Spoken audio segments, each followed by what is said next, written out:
at taglay ang lakas ng hangin, umaabot sa 130 kilometers per hour near the center at gustiness sa 160 kilometers per hour. Kumikilos po ito pa hilagang silangan sa bilis na 10 kilometers per hour.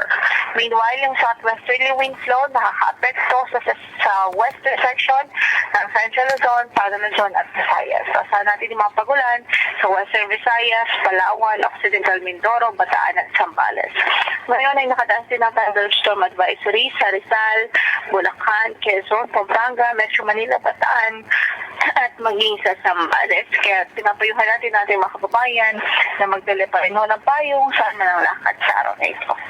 Ng latest man sa pag-asa, ito po si Lori de la Cruz. Forecaster Lori, at the rate itong si Aghon is moving, ito ba ay tuluyan lalabas ng ating bansa as earlier predicted by Pag-asa bukas, Merkules?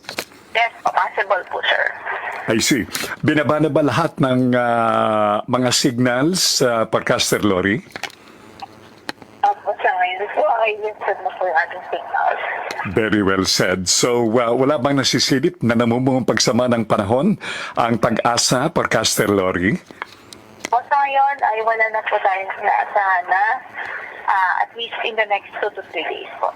Pero just the same, transition pa lang ang pagpasok ng tag-ulan at hindi pa opisyal na tag-ulan sa ating bansa, Forecaster Lori, ma'am?